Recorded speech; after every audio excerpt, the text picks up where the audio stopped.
After 9 successful seasons with the Buffalo Bills, head coach Sean McDermott was fired on Monday morning. As a fan of the team, I'm here to break that decision down with all of you, along with the promotion of General Manager Brandon Beane to President of Football Operations on today's episode of the Turfed Football Podcast.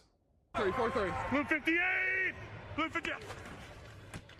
Let me start by saying that this isn't going to be like my usual videos. It's going to be, I guess, a lot less scripted, cinematics, not film, those kinds of things. I'm just going to try and give you my honest thoughts as a Buffalo Bills fan on the team firing head coach Sean McDermott this morning. After another agonizing playoff defeat on Sunday against Denver, I understand that change was needed. Sean McDermott, I think, had a really good season, and I think that's part of the reason why it was such a stunning move this morning. I think everybody knows that the team wasn't that great from a roster standpoint. They were certainly lacking top-end talent, and they suffered so many injuries throughout the season. The fact that he still led this team to having the best passing defense in football with no consistent pass rush. Some of the disguised coverages he was putting together, going to 3 linebacker sets, which we've never really seen him do that often before. He loves to live in nickel and in dime on passing downs. The rush packages that he was putting together in order to try and get some pressure against opposing quarterbacks, all culminated in a team going 12-5, along with, of course, Josh Allen and a really good rushing offense with James Cook and a great offensive line. A team that went 12-5 that I don't think had any business going 12-5. And I'll give him a lot of credit because there was a lot of other teams that didn't have great rosters this year, despite having promising QBs like the Chiefs, the Bengals, the Ravens, who all missed the playoffs. In a wacky season, the Bills still, consistency, as always, had a shot in the divisional round in overtime as the 6th seed against the number 1 seed on the road, like I said, on a short week against a team who was coming off a bye. And I think we're still somehow the better team, and if it weren't for shooting themselves in the foot, should have won that game. And I'm not going to talk about the refs, even though I know McDermott had a lot to say about the refs in his post-game presser. The Bills just didn't make enough plays. And I don't think that this loss was particularly on Sean McDermott because I thought his defense played okay for the most part. The offense turned the ball over 5 times. That led to 16 Denver points, and then 2 key injuries in the secondary where 2 backups who have been on the practice squad all year have to come in and play 4 snaps between the 2 of them, allowed 2 deep touchdowns over their head. So that's 14 more points, a total of 30 of Denver's 33. To me, that game came down to the offense and Josh Allen in particular not being smart or careful enough with the football. In 2024, the team was so incredible because they never turned it over. They never had negative plays, and they took the ball away from the opposing team. That wasn't the case in 2025, and it's why you saw them lose to teams like the Dolphins, the Falcons, etc. They just were never talented enough to not step over their own feet, and in 2025, they did it way too much. This loss, I don't think, was on Sean McDermott. But when you look at the larger sample size of 7 or 8 years of postseason runs ending early because his players failed to make one more play than their opponent in high leverage, crucial, clutch situations, that eventually comes back to the head coach. And I'll give him a ton of credit for not only this season, but his entire tenure. I mean, the Bills have the most wins in football since 2020, and throughout his entire tenure, they've made the playoffs 8 times. They've won a playoff game in 6 straight seasons.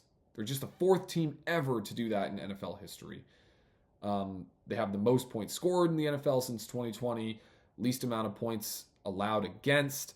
I mentioned the best record since 2020, and in that same time frame, they have a point differential of plus 902. The next best team is less than plus 600. So they've been dominant. They just were never able to get past the Kansas City Chiefs or the Cincinnati Bengals one season. And unfortunately, a lot of times it came down to his defense not getting it done in those games. And so therefore, I understand that change was needed. Even though it shocked me because I didn't think this year was entirely on him, like maybe it has been at times in years past. I understand that change was needed. However, I cannot believe that this team promoted General Manager Brandon Beane to be the president of football operations. That they felt it was entirely on Sean between the two of those guys, and that he has become a scapegoat. They haven't even posted a thank you yet. He wrote a message, Sean McDermott. They haven't reposted it. They called him admirable. That's it. They spelt it wrong in their press release.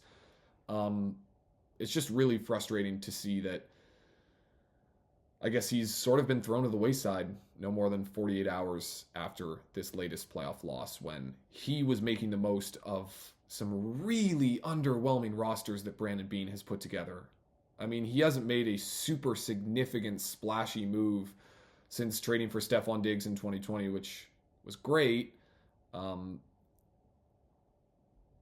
he hasn't drafted a wide receiver in the top 100 of the draft since Josh Allen was taken in 2018. You have a franchise quarterback, one of the most talented to ever play the position.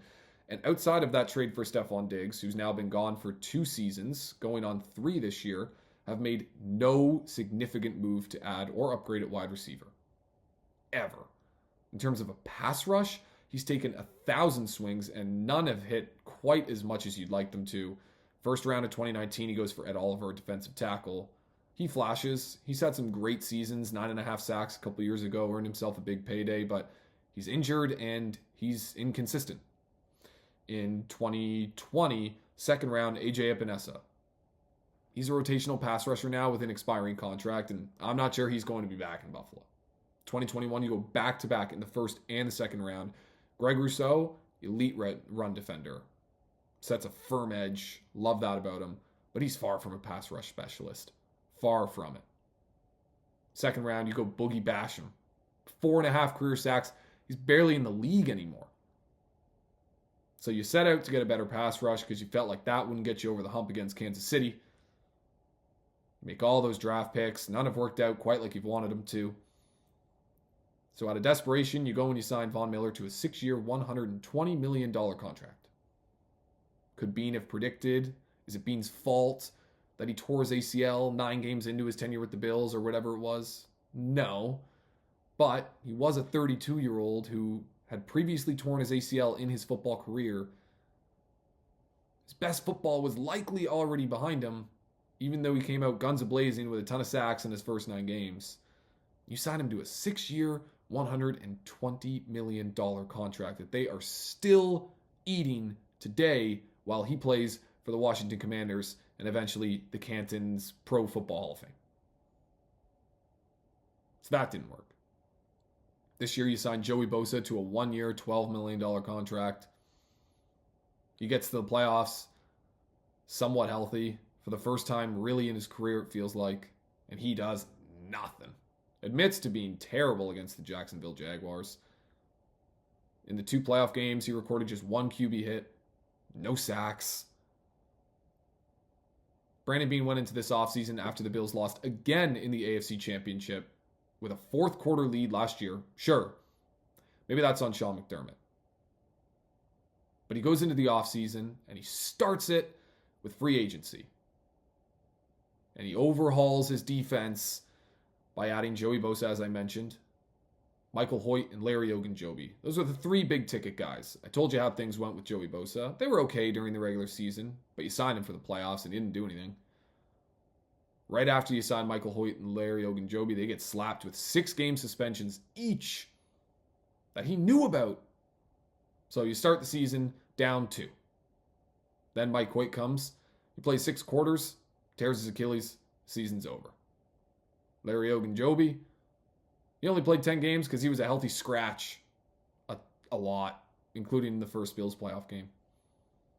So you didn't get much from the 3 guys that you were trying to rebuild your defense with. Then you spend each of your first 5 picks in the NFL draft no more than a month later on defensive players. And only 2 of those 5 guys saw snaps in the Denver playoff game. 2 of 5.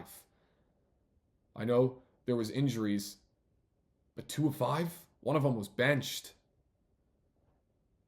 for struggling in the first playoff game against the Jaguars. After the draft, you get asked, well, why didn't you take any wide receivers? Because we don't really have that many. And you rant on WGR 550 Bills radio to Jeremy and Joe about how it's blasphemy to suggest that the Bills need to add at wide receiver.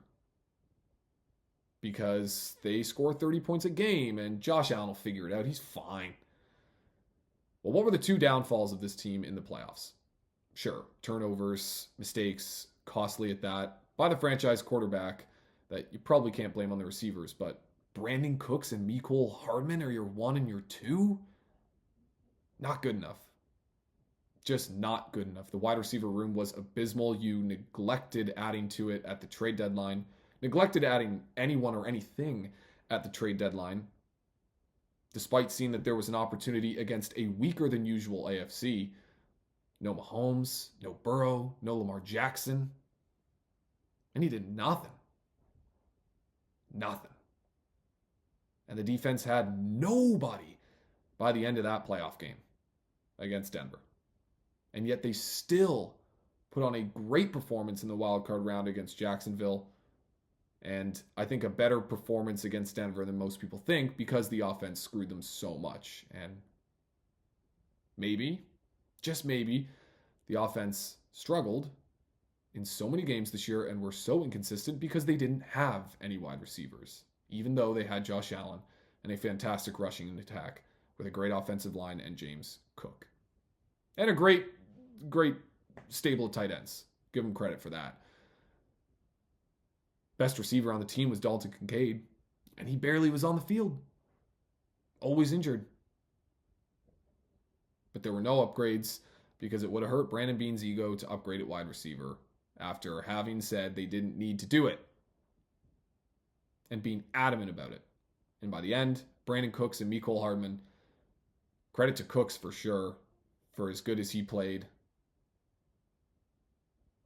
And they couldn't get it done. And yet, you go into the offseason, 2 days into your offseason, and you scapegoat Brandon Beane. And the owner's on board with it. Or sorry, you scapegoat Sean McDermott, who was given that in his final run as head coach of the Buffalo Bills. And owner Terry Pegula decides, I'm going to promote Brandon Beane for this lack of being able to surround Josh Allen and Sean McDermott as the head coach with sufficient enough talent to get to a Super Bowl. And I think in the end, yes, Sean McDermott is guilty for not having gotten the Bills to the Super Bowl. But Brandon Beane is just as much to blame, if not more, for not giving him a good enough roster. And Sean McDermott will always deserve credit for getting the most out of these rosters. 25-9 in the past 2 seasons. Go ahead and look at their depth chart. There's no Danielle Hunter, Will Anderson, Kamari Lassiter, and Derek Stingley Jr. on that defense. And they were the number 1 passing defense in football. 25-9 over the past 2 seasons. Was it time for a change at head coach? Yeah. But it is definitely time for a change at general manager as well. Not to mention, if you're a head coach, I understand that you're going to Buffalo and you get to coach for Josh Allen. That's awesome. If I was a head coach, I'd run there. Sprint. Take me, please. But now you're being asked, okay, yes, Josh Allen's there, but I have to go and I don't get my own pick of the crop for general manager. I got to go sit under this guy who's been super underwhelming over the past few seasons and play second fiddle when it comes to personnel decisions, when it comes to power within the organization.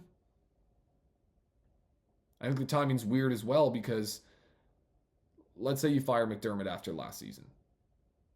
Ben Johnson's available. Mike Vrabel's available. Liam Cohen's available. You have this incredible array of options that you could have potentially replaced McDermott with. Young, bright offensive minds like Ben Johnson, like Liam Cohen, who completely changed their franchises for the better this season.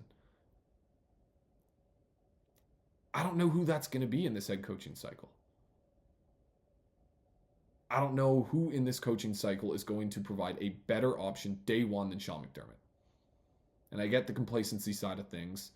Definition of insane is doing the same thing over again and expecting different results. But I don't know that there's anyone sitting out there right now that's going to be better than Sean McDermott. And so I'm worried for who they're going to hire. And I think that option, or the number of options, may be limited because that head coach now knows that they need to go, and it's not their team. It's Brandon Beane's. And I just don't know what he did to deserve that kind of a promotion. That it's under his control entirely moving forward.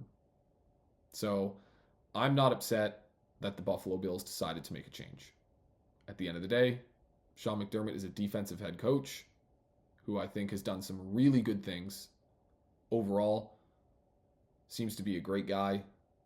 There's been an outpouring of love and support, like I mentioned, from current and former players sharing their thoughts on the fact that he's been fired.